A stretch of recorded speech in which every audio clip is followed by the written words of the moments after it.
The town of Larkspur, Georgia, woke slowly that August evening, its heat still clinging to the pavement long after sunset. Cicadas screeched from the pines behind the rows of modest houses, their cries rising and falling like a restless choir. In one of those houses, white paint peeling, porch swing motionless, Martha Collins stood at the kitchen sink, staring out the window toward the dusty road. The clock above the stove read 7:42 p.m. Supper was already cold. She told herself she wasn't waiting for him, but her eyes hadn't left that road in 10 minutes. "Lord," she murmured, her hands pressed flat to the counter. "Give me strength with that boy." The radio hummed faintly in the corner, one of those late-night gospel stations that always sounded half static, half sermon. Pastor Wells was preaching about obedience. Martha tried to listen. She really did. But all she could hear was the echo of her son's voice from that morning. "I'm not a kid anymore. Mom, you can't keep telling me what to do." He'd said it at the door, backpack slung over his shoulder, anger trembling in his tone. She'd fired back sharp, cutting, words that tasted like regret the moment they left her mouth. Now the house felt like it was holding its breath. Outside, the rumble of a pickup approached. Headlights flashed through the thin curtains. Martha's heart jumped. Eli Collins, 16 years old and already taller than his mother, pulled into the driveway and killed the engine. The truck wasn't his, belonged to his friend Tyler's dad, but he handled it like it was freedom itself. He slammed the door, boots crunching on gravel, then hesitated before coming up the steps. Martha stayed where she was. She could see his shadow on the porch through the window screen. He opened the door slowly. Hey, she repeated, not turning around. "That's what you say when you come home 3 hours late?" He sighed, rubbing the back of his neck. "We were just hanging out after practice. You knew where I was. I know you weren't where you said you'd be." The boy's jaw tightened.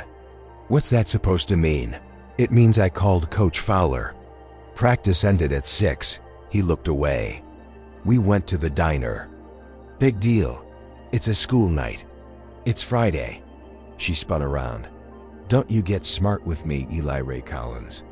You think because you can drive a truck and grow a little stubble you're a man now? Men keep their word. Men come home when they say they will." He dropped his backpack by the door. "Men don't get treated like they're still 10. The silence that followed was heavy, enough to crush the air between them. On the counter sat a half-finished plate of cornbread and collard greens, his favorite.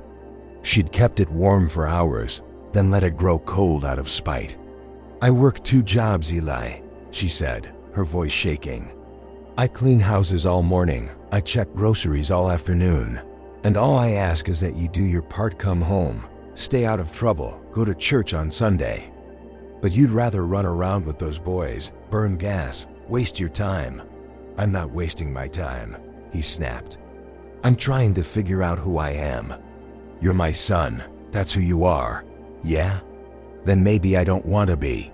The words hit her like a slap. For a heartbeat, neither moved. The radio preacher's voice droned somewhere far away. "Pride is a heavy stone the heart cannot carry alone." Martha's hands trembled. "Don't you dare talk to me like that in my house." He took a step back, his eyes glassy but defiant. "Then maybe I shouldn't be in your house." The storm had been building all day, and now thunder rolled outside as if the sky itself took sides. Martha pointed toward the hallway. "Go to your room before I say something I'll regret." He didn't move. "You already did." That's when she said it sharp, loud, too fast to stop. "Get out, Eli. You hear me? You're just like your father, lazy, selfish, thinking the world owes you something. I won't have it under my roof." The echo of her voice filled the kitchen, bounced off the walls, came back sounding like someone else's rage.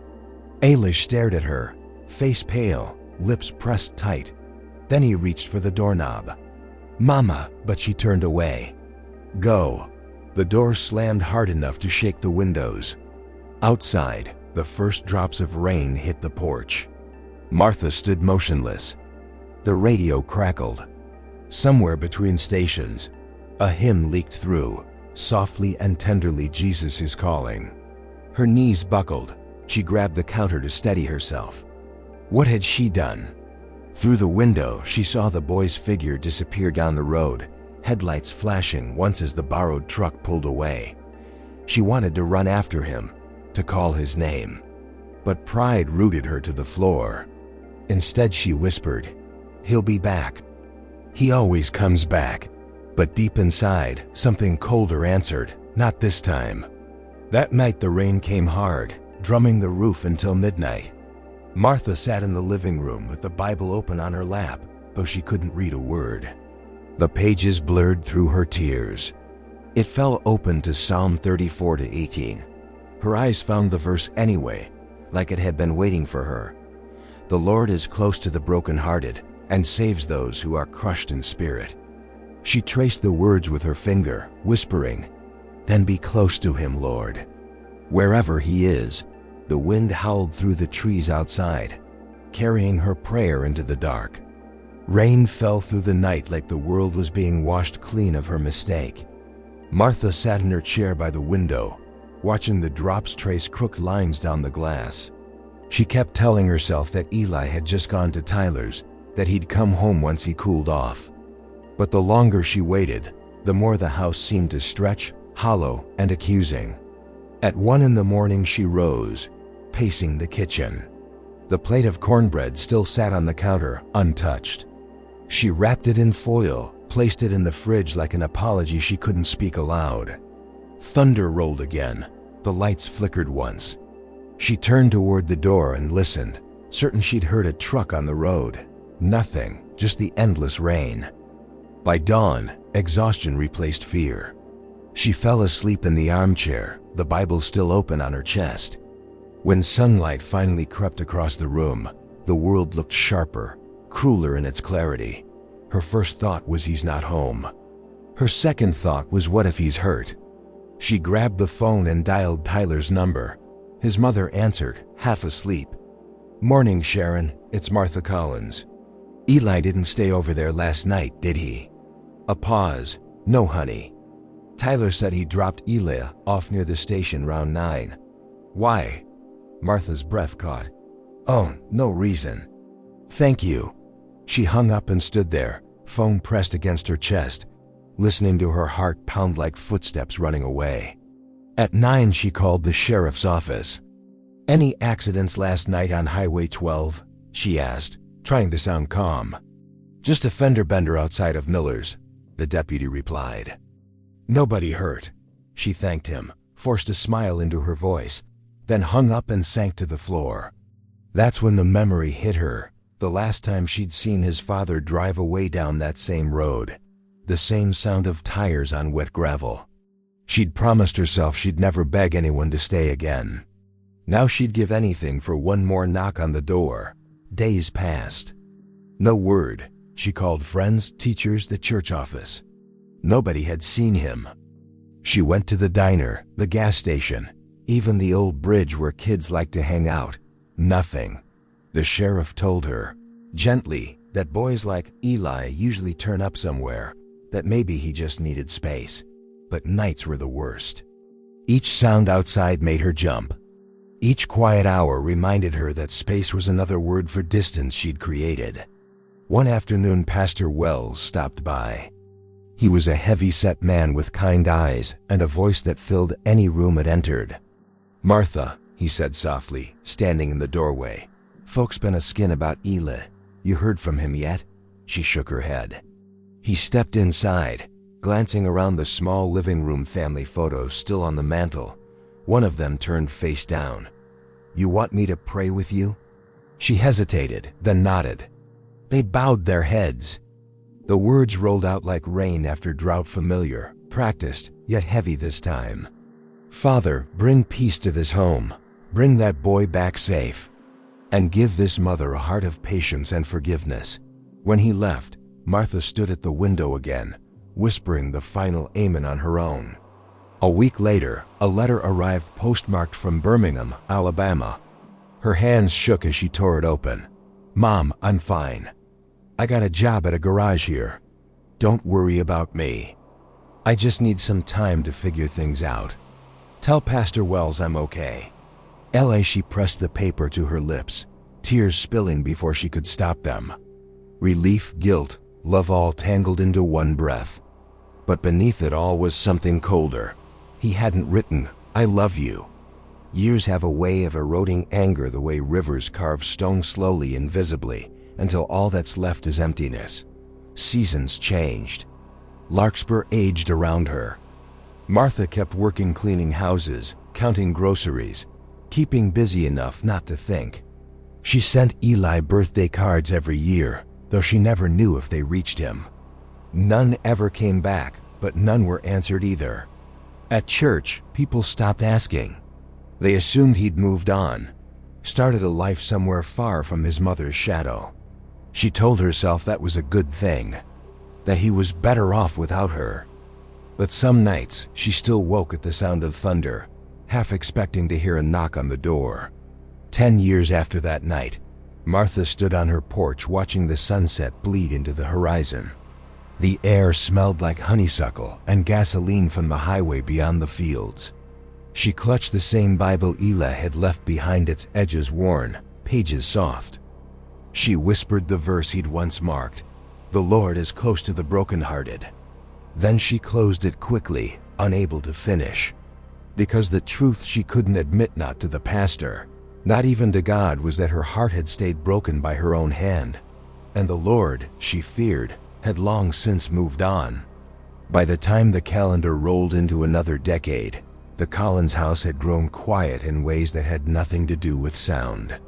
Paint peeled from the window frames. The garden, once Martha's pride, had surrendered to weeds. She moved through the rooms like a ghost, tending the ruins of a life she couldn't quite leave. Every morning she still woke at 5, brewed coffee, and set 2 cups on the table. Habit was the only companion that never left. 1 cup went untouched, cooling beside the empty chair where her son used to sit, tapping his spoon against the rim. She would clear it after a while, rinse it carefully, place it back on the rack. The ritual made the silence bearable. At church, people smiled politely but didn't ask about Eli anymore. They'd stopped years ago when it became clear that no update was coming. Martha taught Sunday school children their verses, her voice steady even when her hands shook. She could still quote scripture faster than anyone in the room, but her faith had turned brittle like glass that shines but no longer bends. One summer, she slipped while washing floors at the grocery store and bruised a rib. The doctor mentioned her blood pressure, her lungs, the years of cigarettes she thought no one knew about. "Cut back," he said. "Rest more." She nodded, but rest only made the house louder. Nights stretched long. The crickets outside sounded like clocks ticking down. Sometimes she'd sit on the porch with that Bible in her lap and whisper to the darkness, "You still listen, don't you?" No answer came, except the creak of the porch swing moving with the wind. Then the letters stopped. For a while she'd still get a card every Christmas, always with short lines, "Doing fine. Hope you're well. God bless." The postmarks jumped from city to city: Mobile, Little Rock, Tulsa. After the last one, nothing. 3 years of nothing. When people left, they tended to leave all the way. She told herself she'd raised him strong enough to survive without her, but deep down, she feared the silence meant the opposite. Her body began betraying her before her mind would admit it. The cough started in winter, dry, persistent, easy to ignore at first. Then came the fatigue, the small tremor in her hands when she tried to fold laundry. She blamed age, weather, the stubbornness of her bones. But in the mirror one morning she saw the truth etched around her eyes. The hardness that once protected her had turned inward, carving hollows where joy used to live. That evening she drove to the pharmacy for cough medicine. The clerk, a girl barely older than Eli had been when he left, smiled and asked if she needed help carrying her bags. The kindness in that small voice nearly broke her. "No, baby," Martha whispered, blinking fast. "I got it." Autumn came early that year. The nights cooled, and fog rolled off the fields like breath from something sleeping. Martha sat wrapped in a quilt on her porch, watching headlights flicker along the highway. Somewhere out there was a man she hadn't seen since he was a boy. Maybe he's got a family now, she said aloud, surprising herself with the sound of her voice. Maybe he's forgiven me. The wind rustled through the pecan trees, scattering leaves across the yard. For a moment, she imagined it was an answer. In October, she finally went back to the clinic. The tests came quickly, the results slowly. When the doctor returned with the papers in his hand, she read the truth in his eyes before he spoke. "Miss Collins, we found a mass in your left lung. It's early, but we'll need to talk about treatment." The room tilted. She nodded, half listening as he explained options she couldn't afford and schedules she couldn't keep. All she could think was, there's no one to drive me home. Outside, she sat in her car for a long time, hands gripping the steering wheel, watching the parking lot lights shimmer through her tears. "Lord," she whispered, "I don't ask for much, but don't let me die like this alone and unforgiven." She told no one. Not the church ladies, not Pastor Wells. Pride still had its grip. She kept working until her breath grew short, then cut back her hours without explanation. Neighbors began to notice, the limp in her walk, the cough that lingered even in the heat. One evening, Mrs. Abernathy from next door brought over a casserole. "You ought to let folks help you, Martha," she said gently. Martha smiled the way you do when a wound is touched. The Lord helps those who help themselves. But later, after the woman left, she sat at the table staring at the untouched dish, whispering, "I don't think I can help myself anymore." That winter, an outreach notice appeared in her mailbox: community care program, assistance for seniors and homebound residents. It promised free check-ins, home repairs, meal deliveries. She read it twice, folded it carefully, and set it beside the Bible. She wasn't ready to admit she needed saving, not yet. But the seed was planted. Outside, snow began to fall, a rare thing in Georgia, soft and fleeting. Through the window, flakes landed on the porch rail and melted instantly. She thought of Eli's last night, the way the rain had swallowed his footsteps before she could call him back.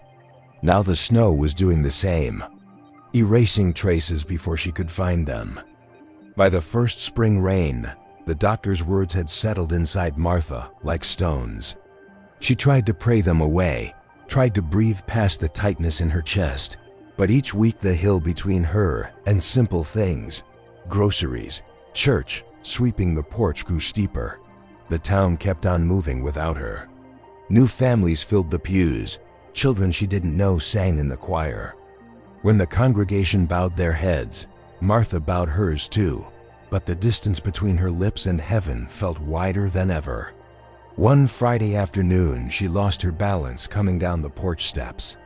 The world tilted, and before she knew it, she was sitting in the dirt, breath ragged, ankle throbbing. A neighbor spotted her from across the street and ran over. "Lord, Martha, you all right?" "Just clumsy," she said, forcing a laugh. "Guess these old bones forgot what gravity was for." The neighbor helped her inside, brushed off her hands, and eyed the envelope from the community care program, still sitting unopened on the table. "You ought to call that number," she said. "They've been real good to folks like us." Martha managed a nod but said nothing. When the door closed behind the woman, she stared at the envelope for a long time. Her pride whispered, "You don't need charity." But another voice, quieter, answered, "Maybe this is how grace knocks." That night she opened it. The letter was simple: fill out a form, list what kind of help you need. She left most boxes blank, scribbled her phone number, and dropped it in the mailbox before she could change her mind. Then she sat by the window watching the rain fall through the streetlight. It looked just like that night years ago when Eli drove away. She pressed her forehead to the glass and whispered, "If you're listening, Lord, send me someone kind." A week later, the phone rang. A cheerful woman's voice introduced herself as Lavra from Community Care. "We've got a volunteer in your area, ma'am, young man, very handy, good heart." He can start next week if that works for you. That's fine, Martha said, though her voice shook. She hung up and stared at the calendar on the wall. For the first time in years, she found herself counting down to something. When Monday came, she cleaned the house as best she could, set a plate of cookies on the counter, even dusted the old family Bible. She told herself she just wanted to make a decent impression, but deep down she wanted not to look as lonely as she felt. At 3:30 sharp, a knock echoed on the door. She wiped her hands on her apron, steadied her breath, and opened it. A man stood on the porch, tall, sun-browned, maybe in his early 30s. He wore work boots, jeans, a collared shirt damp with the day's humidity. For a second, all she noticed were his eyes, gray like storm clouds, familiar in a way that made the world go quiet. "Mrs. Collins?" he asked softly. She nodded. "Yes." "You must be from the program." He smiled, small and nervous. "Yes, ma'am." Then he said her name again, slower. "Hi, Mom." Time folded in on itself. The porch, the rain, the years, they all blurred into one impossible moment. Martha gripped the doorframe, her knees threatening to give way.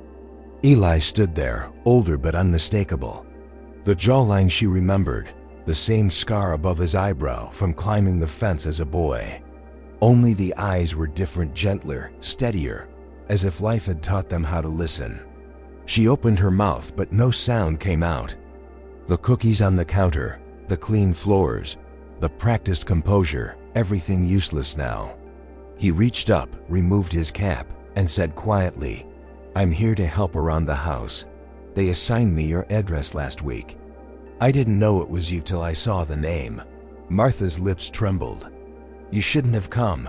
I think I was supposed to," he said. For a heartbeat, mother and son stood separated by nothing more than air and years of unspoken pain. Rain began again, gentle this time, tapping the porch roof like a memory. She whispered, "Lord, why him?" He heard it. "Maybe because you asked for someone kind." The sound broke her. She stepped back, shaking her head, voice barely a whisper. I don't deserve this." Eli took a slow breath. "It's not about deserve, Mom. It's just help." But she couldn't look at him. She reached for the door, her hand trembling. "You should go." He nodded once, eyes glistening. "All right. I'll come back tomorrow." Before she could protest, he turned and walked down the steps, rain soaking his shoulders. She watched him reach the gate, pause, and glance back. He gave a small wave, almost the same one he'd given as a teenager the night she threw him out. Then he disappeared down the road. Inside, the house felt smaller than ever. Martha sank into the chair by the window, tears streaming freely for the first time in years. She picked up the Bible, its cover soft and worn, and opened to the verse Eli had marked long ago. "The Lord is close to the brokenhearted and saves those who are crushed in spirit." Her voice cracked as she read it aloud, the rain a rhythm beneath her words. "Then, Lord, be close, he's home." 15 years blurred past like pages of a calendar caught in wind. The Collins house still stood on the edge of Larkspur, its paint faded to the color of dust. Grass grew high along the fence, and the porch swing where Martha once waited for her boy now hung lopsided. One chain rusted clean through. Inside, the rooms had grown smaller around her. She moved slower, spoke softer, and carried her loneliness like a shawl she no longer bothered to fold away. Most mornings began the same. Coffee sputtering in the pot, a wheeze in her chest, the hush of a town already halfway to work. She'd watch the school bus rattle past and think of the boy who used to sit near the back, baseball cap turned backward, pretending not to see her wave from the porch. Now she waved at no one. Her world had shrunk to the grocery, the pharmacy, and church on Sundays, when her strength allowed. The pew where she'd once led hymns sat empty now. She preferred the back, where she could slip out if the coughing started. Pastor Wells still greeted her kindly, but even kindness can sound like pity when you've forgotten how to answer it. One evening after service, he stopped her near the door. "You've been looking tired, Martha." You got folks checking on you?" She forced a smile. "Just me and the Lord, Pastor. He's plenty." He touched her shoulder. "Let him send help if he wants to." She nodded, but the words lodged somewhere she wouldn't let them reach. That summer the heat pressed down like judgment. Her cough deepened. Her breath shortened. She kept a bottle of pills by the sink and an oxygen tank borrowed from the clinic beside her bed. Some nights she woke thinking she heard knocking, but it was only the echo of memory. She told herself she'd made peace with the silence. In truth, she'd only gotten used to it. One afternoon, while sorting bills, a fit of coughing doubled her over. The room tilted, her vision flaring white. When she came to, she was on the floor, cheek pressed to cool linoleum. The envelope from the community care program still lay where she'd dropped it months ago. She reached for it, fingertips brushing the edge, and whispered, "All right, Lord, you win." 2 days later a call came. A cheerful woman named Laura explained that volunteers could start visits that week: basic chores, errands, companionship. Martha almost said no, but fatigue answered for her. "Wednesday's fine," she murmured. The night before, she cleaned what little she could, wiped the counters, straightened the couch pillows, opened a window to let out the stale air of years. On the kitchen table, she set 2 cups again out of habit, then shook her head and put one away. "Not this time," she said aloud, though her voice cracked her on the lie. Wednesday arrived gray and humid. Clouds stacked heavy over the pine ridge. Around 3 o'clock, she heard tires crunching up the gravel drive. Through the curtain, she glimpsed a truck, silver, clean, unfamiliar. Her pulse quickened. The knock was firm but polite. She smoothed her hair, checked her breath, and opened the door. The man on the porch wore work boots and a tool belt. He looked mid-30s, strong in the shoulders, sun-browned, a quiet confidence about him. His cap shaded his face, but when he lifted it, time stopped. "Mrs. Collins?" "Yes?" He smiled, nervous but steady. "From community care. They sent me to help with some repairs." His voice carried a softness that pricked something deep in her memory. "I figured we could start with the porch steps. Looks like they've seen better days." Martha gripped the doorframe. The air seemed to thin around her. She studied his face, the faint scar above the eyebrow, the eyes gray as a storm she'd once tried to forget. Her hand flew to her mouth. "Eli?" He froze, hat twisting in his fingers. "Hi, Mom." For a long moment neither spoke. The only sound was the rattle of wind through the pecans.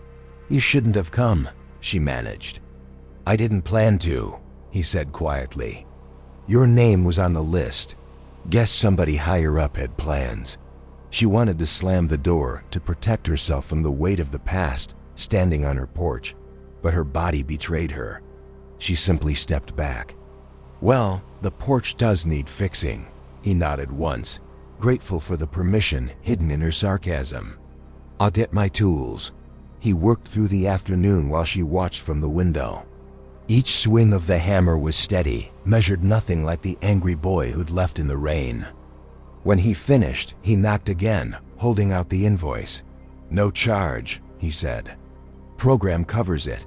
She studied the paper without reading it. "You look different. So do you." The words hung there, awkward and true.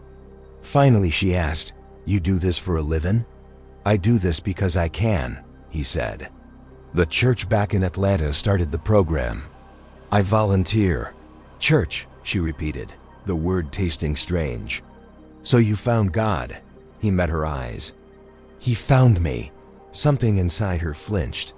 She wanted to ask 100 questions, where he'd been, why he'd never written, but the pride that had raised him still guarded her tongue.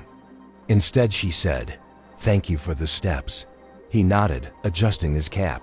"I'll be back tomorrow." "Roof's got a leak." "I didn't say you could." He smiled faintly. "You didn't say I couldn't." Then he walked to his truck, leaving her in the doorway with her heart pounding like a second youth she hadn't asked for. That night, Martha sat at the kitchen table staring at the cup across from her. She could still smell sawdust from the new boards, hear the echo of his boots on the porch. For the first time in years, she whispered his name in prayer, not as accusation, but as confession. "Thank you for bringing him back," she said, voice trembling. "Now tell me what I'm supposed to do with him." Outside, the repaired steps gleamed wet under the moonlight. Inside, the air felt lighter, as if forgiveness had cracked a window somewhere she couldn't yet see. Eli returned the next morning before sunrise. Mist hung low over the fields, and the first pink light of dawn cut across the porch he'd rebuilt the day before. Martha saw him through the window, kneeling to check the nails, the rhythm of his hammer slow and sure. She stayed hidden behind the curtain, heart thudding like she'd been caught spying on a miracle. When he finished, he straightened and wiped his hands on a rag. Then he turned toward the door and tapped twice, soft and polite, as if he were a stranger still. Martha opened it halfway. "You work too early," she said. He smiled. "Only time that's cool enough to get things done." She nodded but didn't invite him in. The smell of coffee drifted through the screen. "You want some?" she asked after a beat. "Sure." He stepped inside, careful not to track mud. The house looked smaller to him now, ceilings lower, walls closer.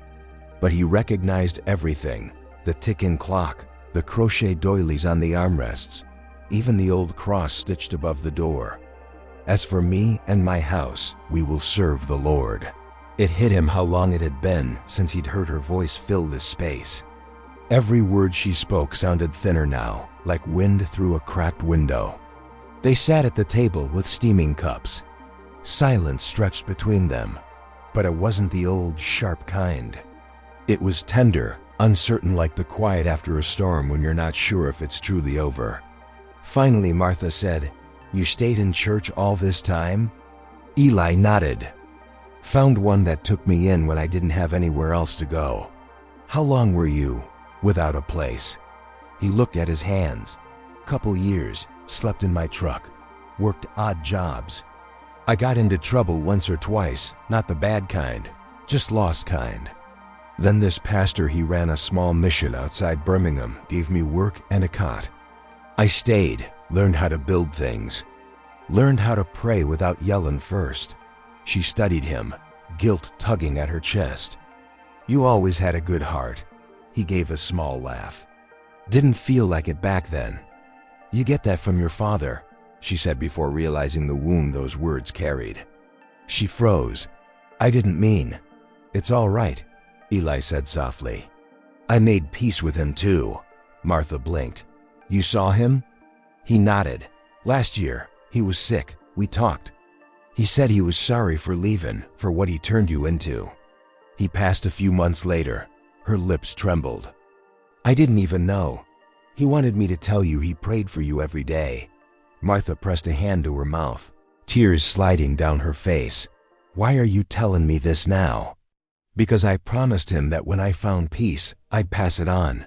The days that followed took on a strange rhythm. Eli came every morning, fixed what was broken, left groceries on the counter, repaired the roof before the rains came. Martha tried to pay him, but he refused. "Already been paid," he said. Sometimes he read scripture aloud while she dozed in her chair, the cadence of his voice steady and warm. Other times they ate together in silence, the clinking of utensils louder than any sermon. One afternoon he found her struggling to move a heavy box in the shed. "Let me," he said, lifting it easily. Inside was a jumble of memories, school papers, a faded baseball glove, photos curling at the edges. He picked one up. It was the two of them at the church picnic, her arm around his shoulders. Her smile looked younger than he remembered. "You kept this?" he asked. "Couldn't throw it away," she whispered. "Even when I wanted to." That evening, as a storm gathered, power flickered. Martha lay in bed, weak from another coughing spell. Eli sat beside her, reading by flashlight. The thunder outside rolled like a heartbeat. She stirred and whispered, "You don't have to stay." He set the book down. "I want to. After what I did to you. How can you even look at me?" He thought for a long moment. "Because I see who you were trying to be." You were scared, not mean. There's a difference. Her eyes glistened. I said things no mother should. And I said things no son should, he replied. Guess we both missed the mark. She gave a weak laugh. That what the Bible says? More or less. It also says mercy's new every morning. Martha turned her head toward the window where lightning flashed against the rain. You sound like a preacher, he smiled. Just a man who knows what grace feels like. When morning came, the air smelled of wet earth. Power had returned, but Martha still felt drained. She found a note on her nightstand, written in careful block letters. Psalm 34-18. You left it open on this page when I was a boy. Underneath, he'd written, Still true, Mom. Always will be.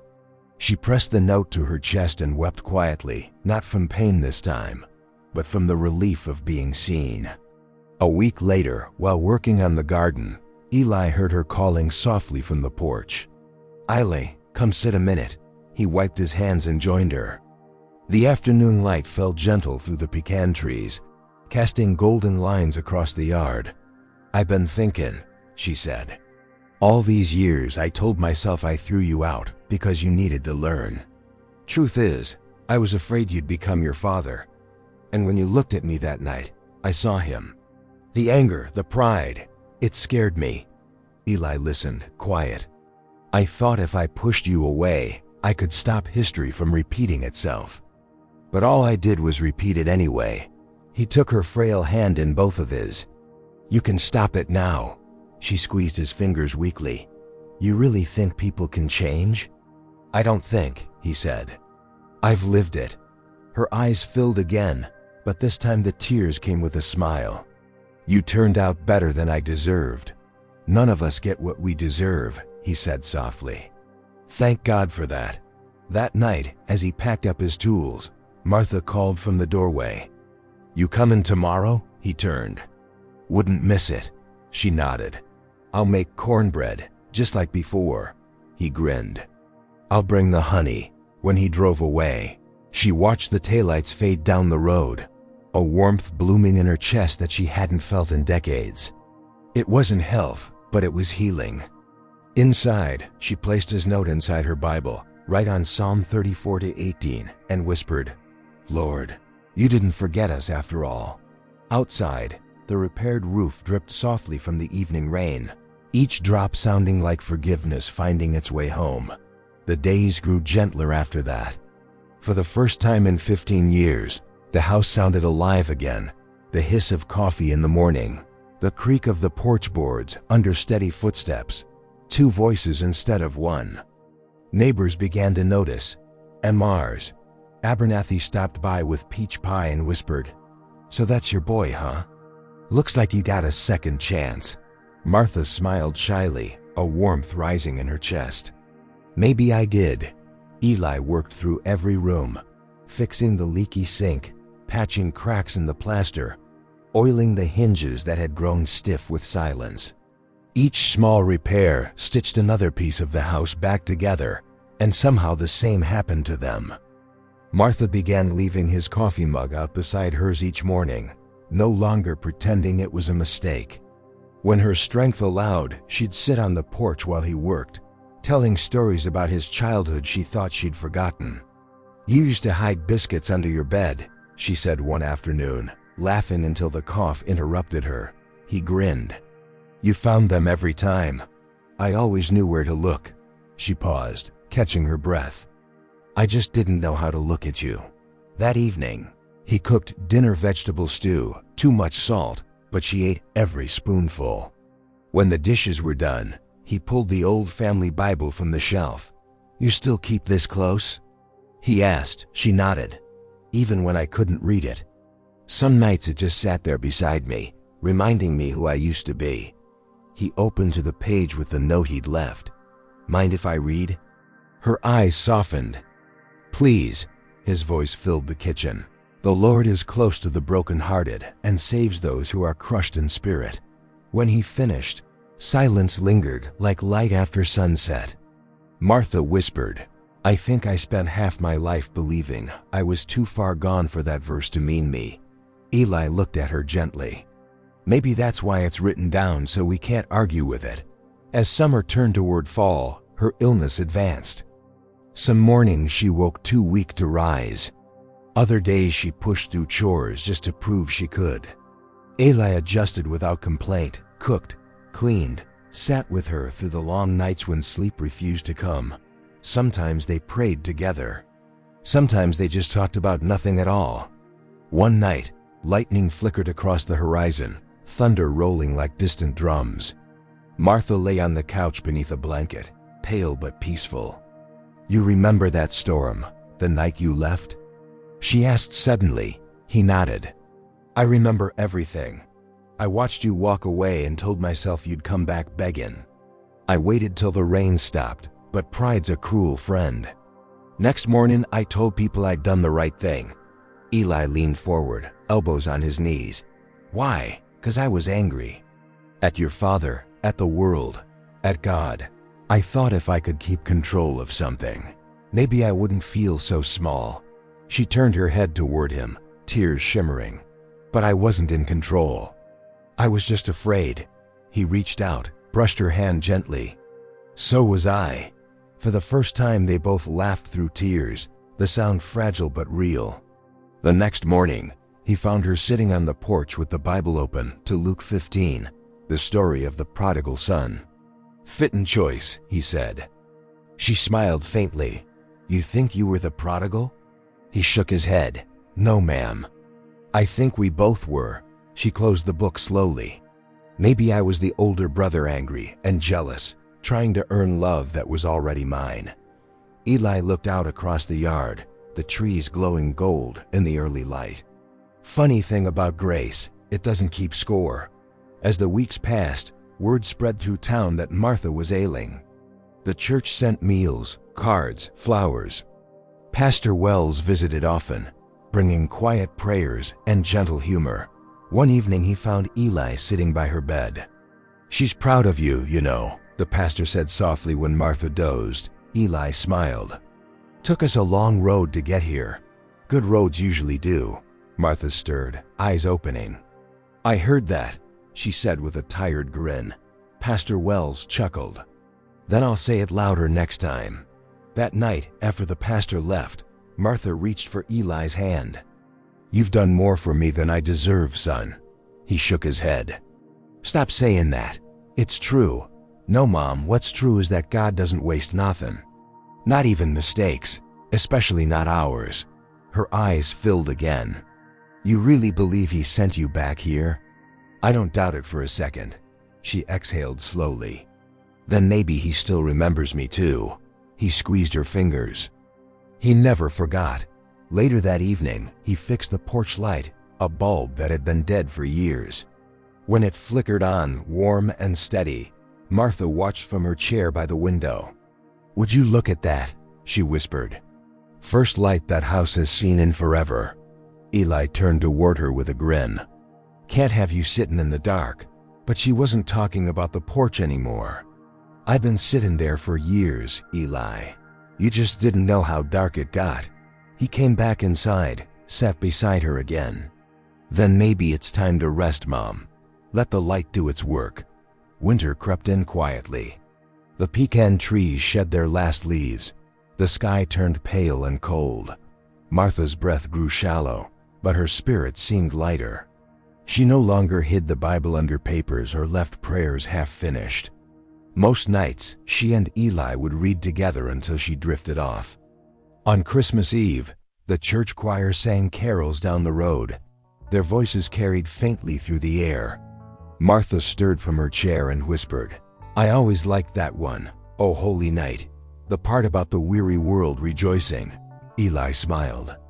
"You and the world got that in common." She reached for his hand again. "You think there's time left to make things right?"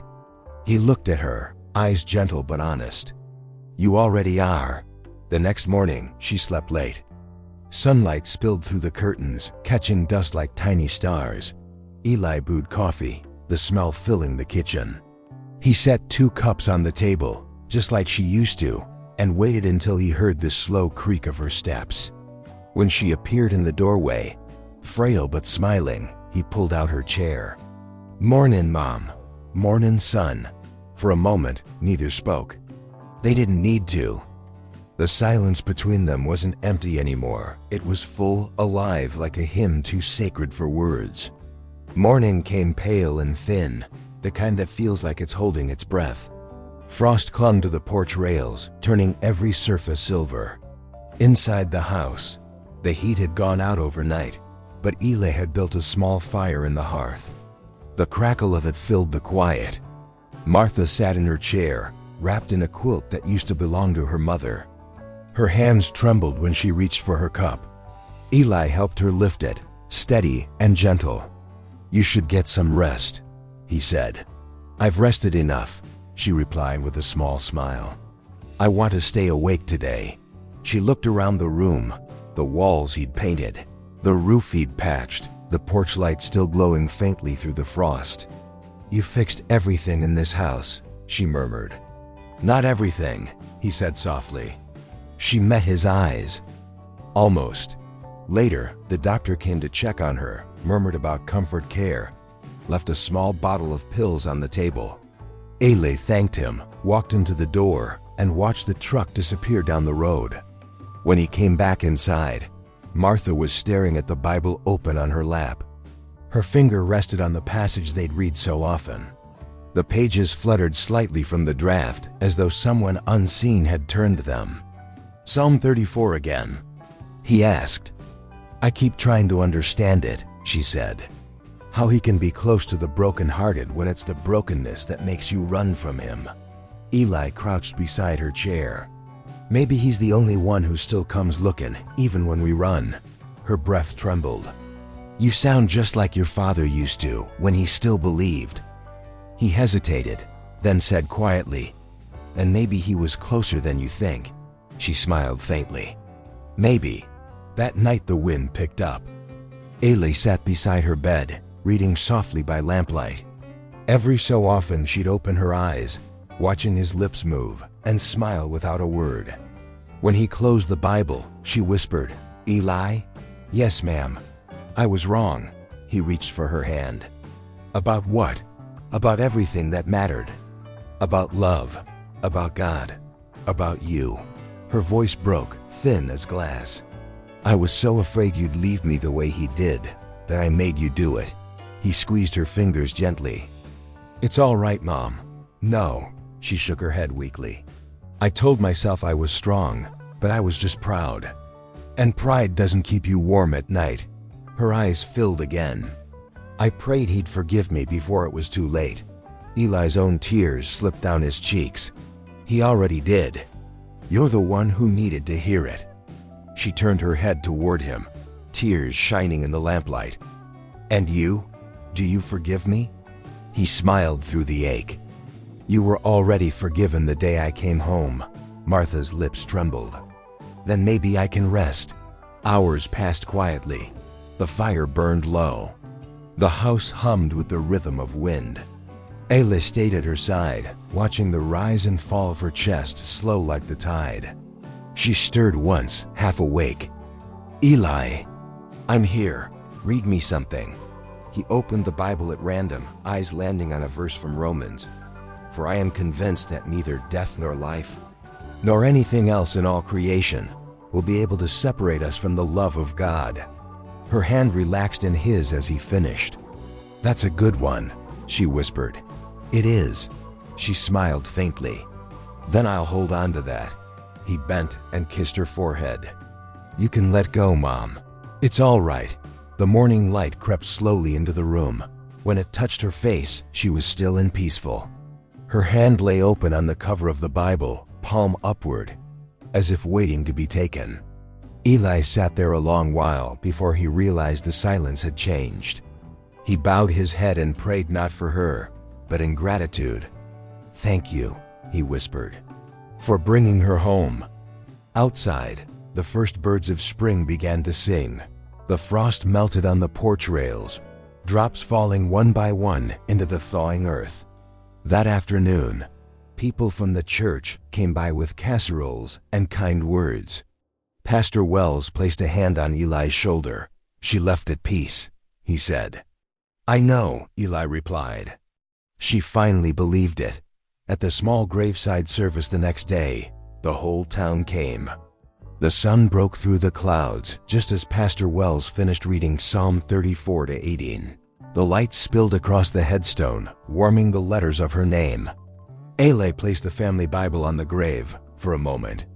Inside the front cover, he'd written in careful script, "For the mother who finally came home." Then he picked it up, held it to his chest, and walked down the hill as the bell from the church tolled in the distance. Weeks later, the house stood quiet again but not empty. He'd kept the porch light burning every night. When neighbors asked why, he said, because someone might still need to find their way home.